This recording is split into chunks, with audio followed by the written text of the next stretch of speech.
Ba-da-dum, bum, bum, bum, bum. Yeah. It's the Kiki. Alaji, thank you. You're gonna my one side. You make me give number. Me no feel look and pass. She give me eye contact.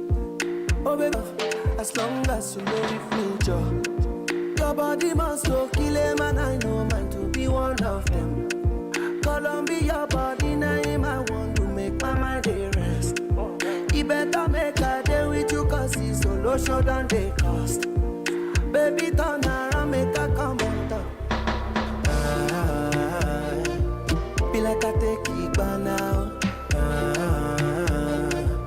Like a boss like Kana. Show to me love, Amaya. Put all the love for trousers. You know I got this one ticket to you, got nowhere else to go.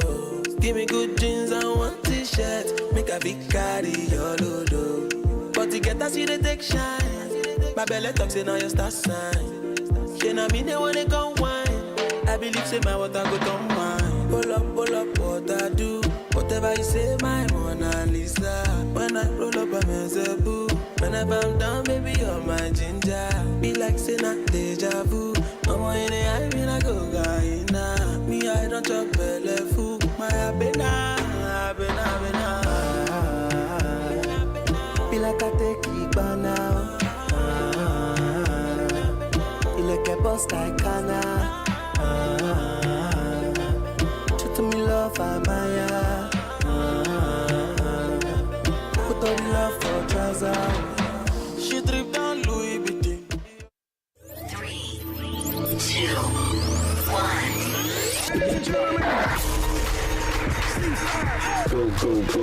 Go, Uni Radio. Giving you non-stop supply of great music. It's a rolling, not a stop. Watch, don't never stop.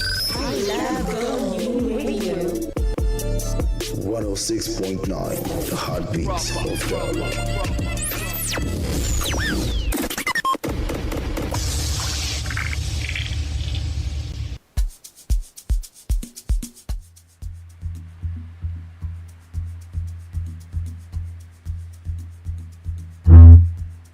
All right, good morning, and good morning. Welcome to Good Morning Coast City right here, 106.9 FM, going the radio, the heartbeat of dialogue, and hope you are having a good time wherever you are. Today is the third day of February 2026, and of course, we are so happy once again to be with you this beautiful Tuesday morning, for us to help you navigate through the complexities of today.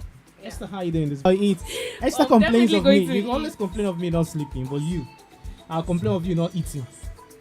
She doesn't eat too. He says that because I'm skinny, but I actually eat a lot. There's more to me than meets the eye, I promise. I'm actually a very big foodie. Which kind of foodie?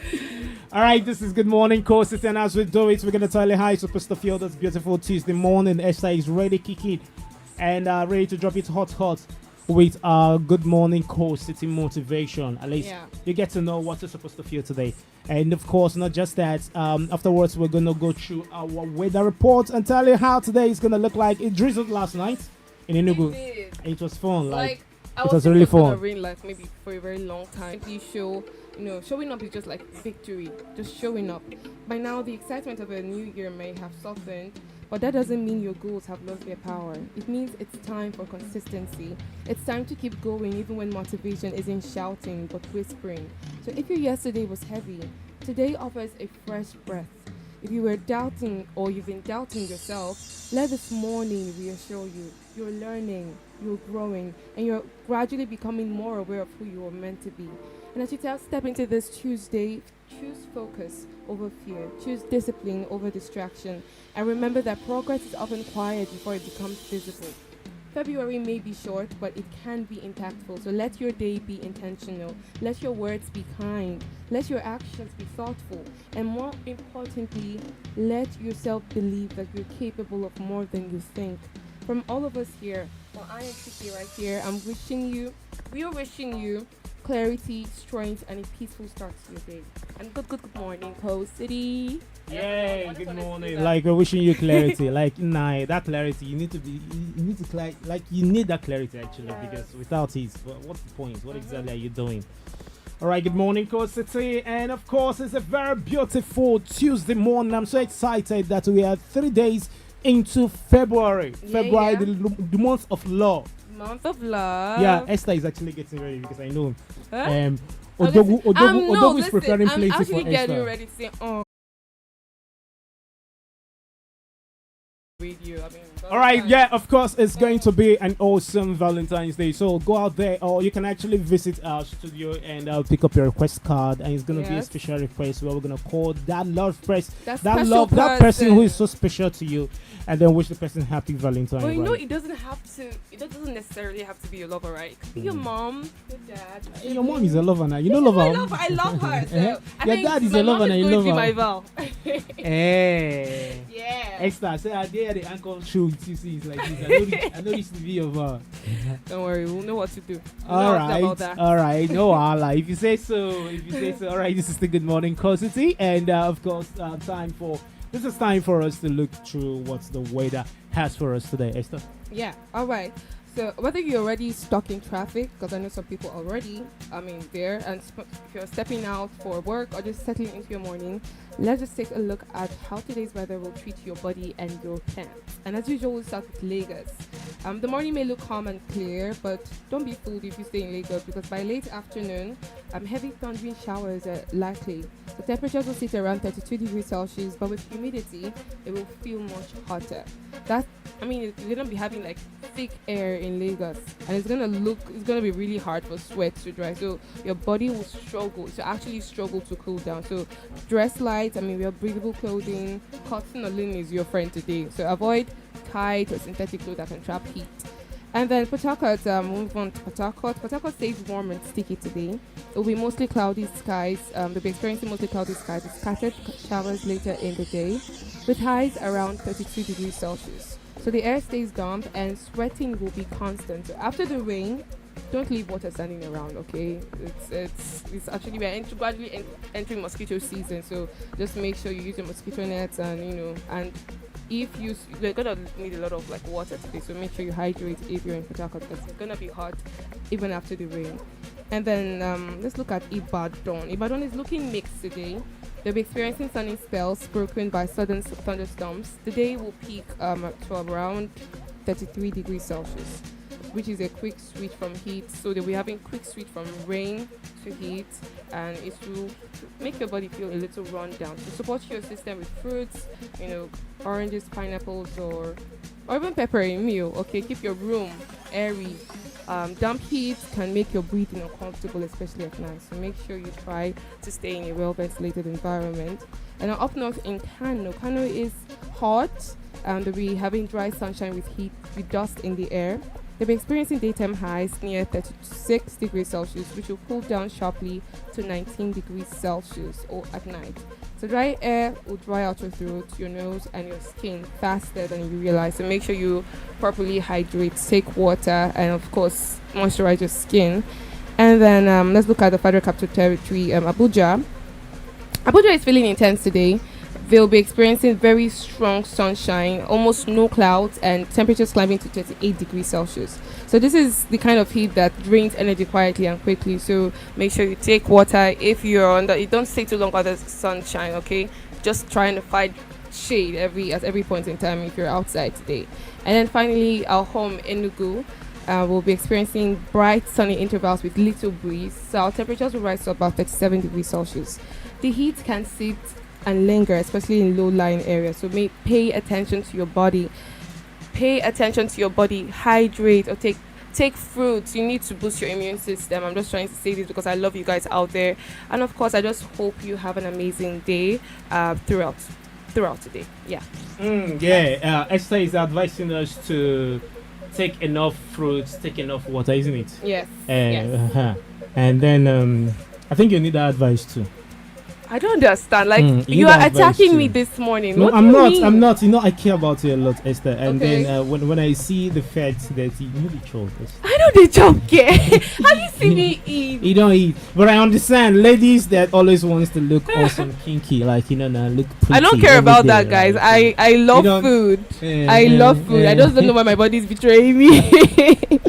All right, thank you so much for the weather report, Esther. Oh, And that you're was welcome. awesome. Like today, I can't still. I'm still relishing and the fact that it rained yesterday, and somehow, and then we're looking forward to the rain. At least I can see mango now. But it's really expensive. You carry food, they'll tell you 1,000 naira. No, we don't do that yet. We're gonna wait till we're into mango season, like when it has reached its peak, then we'll start buying. Abby.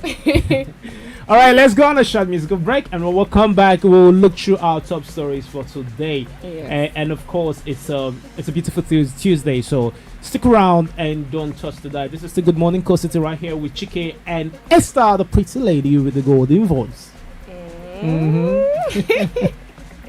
All right, we'll be right back. Enjoy this one from Loud Urban Choir. Joy is coming, and of course, afterwards, Loud Urban Choir with phones, and we'll be right back. Don't touch the dial.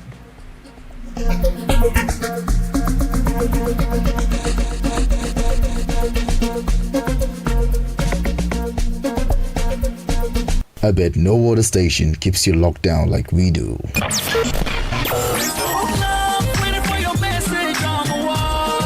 Now listen. You want this. How about this? What about this? You're definitely everything you'll ever want.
schools, institutions, ICT centers.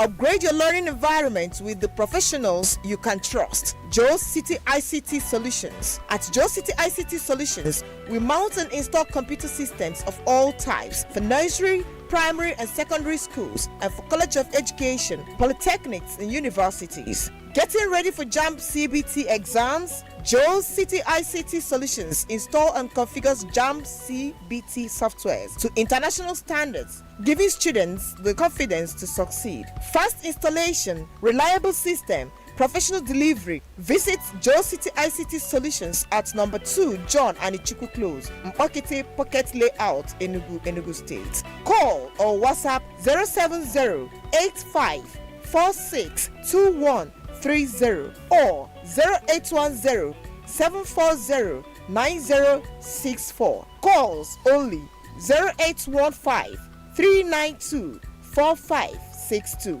For more information, follow us at Professor Joe 10 at gmail.com.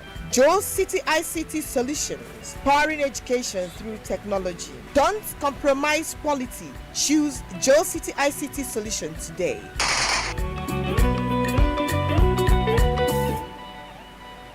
Hey, this is Katy Perry. Introducing Lady Gaga. Hey, this is Lady Gaga. What's up? This is R. Kelly. We are Go Uni Radio. Go Uni Radio. Imagining We could do this all night. We wanted it to be more punky and it came out exactly as we wanted it to. 106.9 FM, the heartbeat of dialogue.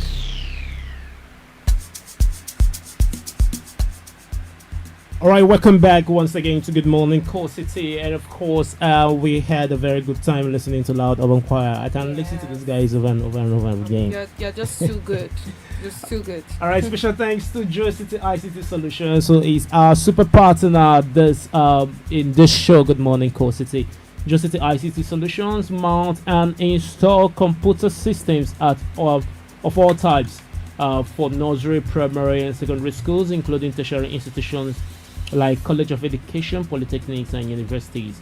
And if you want to check out Joe City ICT Solutions, you can always visit them at number 2 John and Ichuku Close, Pocket Layout, Enugu State. Thank you so much, Joe City ICT Solutions, for partnering with Good Morning Core City. And remember, you can call them on 081-5239-24-562. Thank you so much, Joe City ICT Solution, and of course, we are so glad that at least you are partnering with us to make sure that this show is reaching out to people and keeping people in the best mood every morning, right? Yes, because that's what we do. All right, so we're gonna look through our top stories for this morning. Esther, hope you're ready with the top stories this morning. Let's go through our top stories for this morning. We have all right, for the very first one this morning, United Arab Emirates targets Nigeria for multi-billion-dollar investments. All right, the United Arab Emirates has positioned Nigeria as a major destination for multi-billion-dollar investments spanning agriculture, technology, infrastructure, mining, and trade, with the country's Minister of Investment, Mohammed Al-Swadi, admitting that the Gulf capital is currently underexposed to Africa's largest economy. Al-Suwaidi said this at the first Investopia Africa event held in Lagos on Monday, where discussions surrounded a wide range of opportunities that could translate into investments running from hundreds of millions to several billions of dollars, depending on sector readiness, regulatory clarity, and the availability of credible local partners. As of 2025, trade relations between the UAE and Nigeria reached $4.3 billion for non-oil commodities.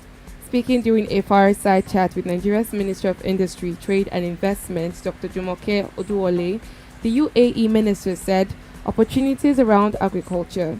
The UAE has big interest in companies like Louis Dreyfus and Unigroup, so investment in agricultural land is for the export of products. That's a couple of 100 million maybe.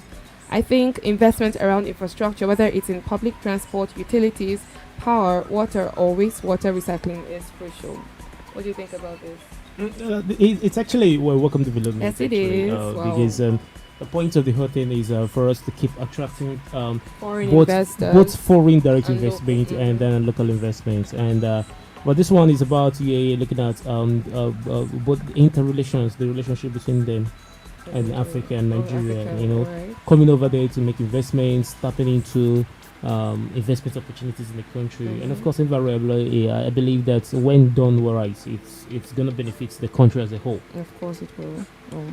All right, still on our top stories for today, we have experts flag cyber risks for Nigeria. Experts flags cyber risks for Nigerian fintechs. The story has it that Chief Information Security Officer Akinwumi Ayodele has outlined the top 5 cyber risks that fintech organizations in Nigeria must monitor closely this year, highlighting the shift from simple scams to complex, multi-layered attacks. These risks include AI-powered deepfake identity fraud, systemic API, and open banking contagion, exploitation of risk conditions in instant payments, advanced ransomware as a service, and the orphaned account insider threats. Ayodele say the use of generative artificial intelligence will pose the number one technical challenge in 2026. Fraudsters are expected to use high-fidelity deepfake videos and audio to bypass digital identity checks, including the proof of life steps commonly used during Know Your Customer onboarding. AI-generated voices may also be deployed to impersonate bank officials or relatives in sophisticated social engineering attacks. In this day of AI, there's nothing you cannot use AI for. But that's where cybersecurity comes in, right? I'm really glad that most Nigerians, people are actually taking these courses, like cybersecurity, taking it seriously. The problem I have is most. How did you arrive at most? Not most. Not most. They're not. Their interest rate in that course, because most young people, they really want to go into tech-related fields, and cybersecurity is a good. Because I heard. Sometimes it's actually not even about learning it. It's about being on the alert. Right. Because the point is, as technology is advancing, criminals will be advancing. Their techniques, their methods of trying to steal from others. But the thing is, it's a rising concern, and the most important thing is for the government of the day to know how to tackle this. It's very important because fintech banks, they're lifesavers. Personally, I use mostly fintech banks. OPay, PalmPay, and all these things. So, well, let's see. Let's hope that it's not going to result in something more serious than this. I know people usually targeted even like everybody, every cadre of the society is actually targeted. But then it's just for people to be on their way. With fintech banks, because the authentication process, they're really good so far when it comes to securing your funds and all. Yeah, but that doesn't stop. See, every security system you build has loopholes. Yes, and what these fraudsters need to do is to explore the loopholes. Right. And just the point is, let everybody be on their alerts, so that when you get messages you don't understand, when you get people telling you to make click on these or provide certain information which is sensitive to your account, please do not. Right. That's the most important thing. Okay, moving on to our next story this morning. Okay, insecurity. Kwara reopens college after 3 months closure. The Kwara State government has directed the reopening of the College of Education, Oro, in Irepo-Dun local government area after about 3 months of closure due to security concerns. The reopening followed what the government described as improved security conditions across parts of the state. The directive was conveyed in an internal memorandum issued on Monday and cited by The Punch. The memo referenced CEO Admin 27, Volume 1, 268, and dated February 2nd, 2026, was signed by Deputy Registrar, Information, Protocol and Publicity, Mrs. Lawal Saka Bolanta. Addressed to staff and students and issued from the Office of the Registrar, the memorandum announced that the institution had resumed academic and administrative activities with immediate effect. In line with the directive of His Excellency, the Executive Governor of Kwara State, Malam Abdulrahman Abdulrazak, I write to inform staff and students of the reopening of the college with immediate effect, the memo read. He added that academic and administrative activities would commence immediately, while the management expressed appreciation to the state government, the Ministry of Tertiary Education, and other stakeholders for their support. Well, that's a welcome development in Kwara State, I must say. And the thing is, getting to the point where we have to close schools because of insecurity is just the height of it in the country. And it's just not in Kwara State, because a good number of states in northern Nigeria and even eastern Nigeria, because let's not forget the madness that came over our place, eastern Nigeria, with the emergence of, now, the purported Eastern Security Network, and then the purported clashes with some separatist groups and security forces, because there are some local governments in Southeast that are uninhabitable. People have actually been running away from it. But then it's actually a welcome development that we are seeing this unveil in Kwara State. At least it's not just to ask them to come back to school. We have to provide the security. Yes, for security, because if this happens, we should move from being reactive. We should try being proactive when it comes to security. There should be more patrolling when it comes to and collaboration with communities. I mean, around that area where schools are sited, because the lives of students and academics as a whole, we can actually do better than we're actually doing right now. We can, yeah. You're actually right. We can do far better than what we are doing right now. All right, still an top stories for today. We have the next story. 50% of Nigerian clinics lack capacity to treat snake bites. Reports. The story has it that at least 50% of health facilities in Nigeria lack the capacity to treat snake bites. Snake bite envenoming. A new report has revealed. The report released by the Global Strike Out Snake Bites Initiative to mark World Neglected Tropical Diseases Day 2026, celebrated every January 30, noted that weak health systems, poor infrastructure, and shortages of life-saving antivenom continue to drive preventable deaths and long-term disabilities, particularly in high-burden countries such as Nigeria. The report was based on a survey of 904 frontline health care workers across Nigeria, Brazil, India, Indonesia, and Kenya, 5 of the countries with the highest burden of snake bite envenoming. The report held that 50% of health workers say their facilities lacked the full capacity to manage snake bite cases, while 99% reported difficulties administering antivenom, the only treatment recognized by the World Health Organization as essential for snake bite care. In Nigeria, the situation was described as particularly troubling, with 98% of healthcare workers surveyed reporting challenges in administering antivenom. I'm smiling while I was reading this. This is troubling. It's a very troubling report that 50%, half of Nigerian clinics do not have the capacity to treat snake bites, which is a major cause of preventable deaths in Nigeria. It's this Ifeanyi's issue case, her death was what brought out this, because people say coming out with their stories where they snake bit them. They had to just rely on local remedies because they went to hospitals. They don't have anti-venom. So I think this is actually a very solvable problem. Hospitals can start stockpiling these anti-venoms in areas that actually have rural areas which have high risks of snake bites and all that, and then we can actually start training staff, health workers, on how to take care of this antivenom, because I heard that it's kind of made up of proteins and it has to stay on a particular temperature and all that to actually work. I like the way you're articulating this. I like the way you're articulating this. Yeah, talking to the wrongest content. This is a very solvable problem, honestly speaking, because when I was reading stories online, people had, thank God for local remedies. People were like, okay, eat onions, tie a cloth in your hand, on your hands or your infected parts. But we could do better than this. But then, it's all right. Let's see. 50%. I'm actually laughing because I know every single thing wrong in this every single thing wrong with human beings has a how will I put it? Has a bigger share in our country. The country is just funny. Like it's actually funny because we are talking about, and the point is our healthcare system is in comatose. It's, in fact, if we really want to fix things there, we need to declare a state of emergency. Overkilling of 150 in Benue. A federal high court in Abuja on Monday remanded 9 suspects accused of involvement in the Yelwata attack in Benue State, in which about 150 persons were killed. The suspects pleaded not guilty to a 57-count amended charge bordering on terrorism when they were arraigned before Justice Joyce Abdul Malik.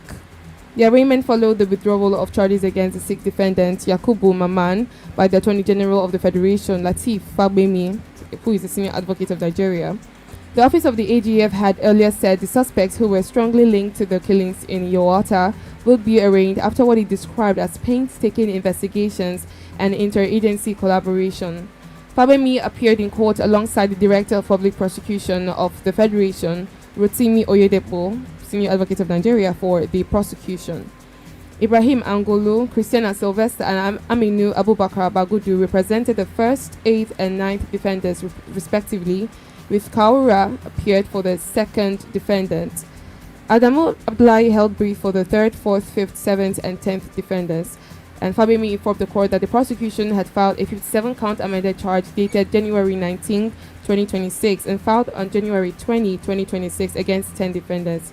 He applied to withdraw the charge against the 6 defendants as well as the earlier 8-count charge marked FHC ABJ CR 47 2025, dated September 9, 2025. The defense raised no objection, prompting Justice Abdul Malik to strike out the name of the 6 defendants and withdraw the earlier charge. What do you think about this? I just hope that the story has it that court remands 9 over killing of 150 in Benue State, and that still reminds us of the quagmire we found ourselves in the country, the incessant killings, the unnecessary loss of lives, and the rest of it. I can remember that when in the wake of that Yelwata attack, it was quite heartbreaking seeing images of of butchered bodies. It's crazy, and it keeps happening in most parts of the country. I just hope that they face justice, and then at the end of the day they face the music and send them to firing squad. Yeah, that's what they deserve. Alright, still on our top stories for today, we have the story State of Education. Nigeria paying heavy price for underfunding sector. That's coming from former Vice President Professor Yemi Osibanjo. The former Vice President Professor Yemi Osibanjo SAN has lamented the current state of education in Nigeria, saying that the country is paying a heavy price due to the neglect of its schools, which he described as broken and underfunded. This is just as he emphasized the vital role fundamental education plays in shaping future leaders. Osibanjo, who spoke on the theme Building Generational Strength for Educational Institutions in Nigeria, was the guest lecturer at the 94th Founders Day celebration of Ibobi College, Lagos on Monday. Reflecting on his own experiences, Osibanjo shared the discipline of waking up at 5:30 a.m. and the lights out rules in secondary school that actually built great leaders. What do you say? It's well. All you can say is it's well. I don't even know how to say. Oh well, what the vice president said, former vice president said, is actually correct, because at the end of the day, education is quite important, and unfortunately, is underfunded. Yes, the government is doing a lot. The government is doing a lot, but then he will. There's always room for improvement. But we're not just talking about our state, we're talking about, other states in Nigeria. Nigeria as a whole. So apart from our state, we are doing good, yes. For other states, education is still suffering. The state of educational infrastructures, teachers, and all that. No, we have a lot to do, in this country. But then, let's move on to the next top story. Okay. Soludo visits Onitsha market, commends traders for taking back their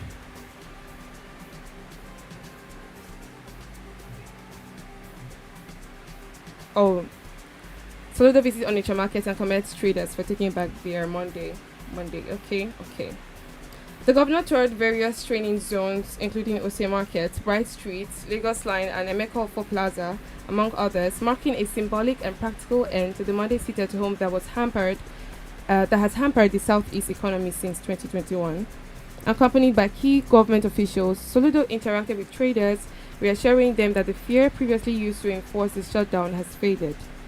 The Monday sit-at-home was originally imposed by separatist groups in 2021. Although these groups had issued cancellations, many traders continue to stay home out of fear of enforcement by rogue elements. The Anambra are taking back their day, their economy, and their future, Governor Soludo told the gathering of traders. All right, and that's good because it's actually crazy for us to be sitting at home on Mondays, and then somehow people might criticize the governor for taking that draconian step, even threatening to demolish over 10,000 store lines on the Shomin market. But then I think it had to be done. I think it's I'm not holding brief for the governor. I'm not his spokesperson, but I believe that sometimes you just need to be firm with a decision to ensure that you restore sanity in the society, because they say sometimes the masses can actually be misguided. Human beings are always we are always moved by emotion, so it doesn't make sense that the rest of the world is moving on with a busy Monday and Southeast is sitting down.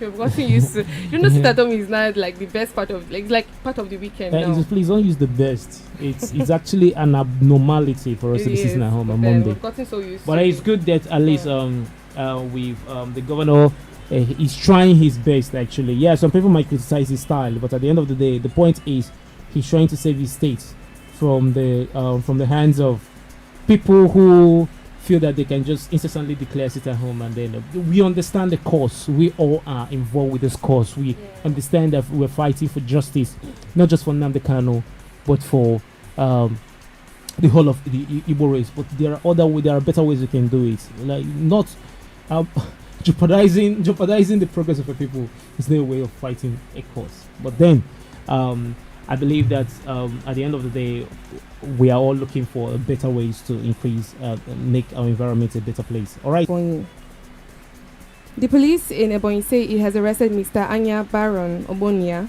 coordinator of Amasiri Development Center in Afikpo, in connection with the killing of 4 persons in Eda local government area.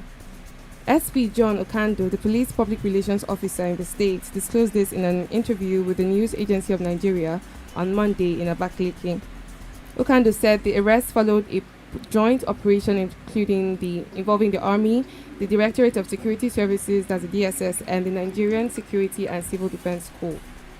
He said that 2 traditional rulers, Onyedam Basi and Godfrey Okoye from Amasiri in Afikpo Council area, were also in their custody. The police spokesperson told NAN that 10 people were earlier arrested in connection with the incident. Think about this. Yeah, all right. Yesterday we talked about the Amasiri, conflict in Amasiri, and really affecting the whole community, and of course how the governor had to step in to strip all the traditional rulers in the community, in the warring community, of the title, and then political appointees had to tell them, you don't do, stop working again. All right, but then it's good for them to I love what the police is doing. Just step up your game and nip this on the board, because I will still repeat what I said yesterday. I don't understand why we fight each other, close communities. Why we fight each other? Why we involve in unnecessary, stupid conflicts? Because I see it as stupid conflicts. Why we do it, I still don't understand. But when people who are misguided decide to do it, this is where government steps in. To tell them, okay, you are misguided though, but there are consequences for your action. Right. And for the last top story this morning, proud of you, Adeleke rallies behind nephew Davido after Grammy loss. Nigerian Afrobeat star David Adeleke, widely known as Davido, has been encouraged by his uncle, Osun State Governor Ademola Adeleke, after missing out on a win at the 2026 Grammy Awards. Following the announcement, David shared a message of faith on his X account, posting photos from the ceremony with the caption, "Oluwade my side," meaning God is on my side. Governor Adeleke, who has consistently shown support for his nephew's music career, replied with a brief but supportive message, "Proud of you always," at Davido. Davido responded warmly, saying, "Love you, Excellency. We are moving accordingly, sir." The singer was nominated in the Best African Music Performance category for his song With You featuring Omale, but the award went to Tyler, who secured her second win in the category after previously winning with Water. Say him dance. He doesn't care about the fact that he has. And then apart from the fact that he's the dancing governor, I love the fact that he shows the support to his nephew. Yes. Like I see that love, I see that family bonding. I see I see a lot that people could actually learn from this guy. It's like he is his number one supporter. Like you see them dance together in videos and all those, and then it's always very beautiful. Always beautiful to watch. Well, all right, and that's where we're gonna wrap it up on our top stories for today. Thank you so much, Esther, for compiling these top stories. Of course, it's awesome seeing you calm down and do these things. It's my pleasure, always. All right, this is the Good Morning Coast City right here on 106.9 FM Going the Radio. Thank you so much for joining us today, and thank you so much for listening. And also, we are proud of you, and we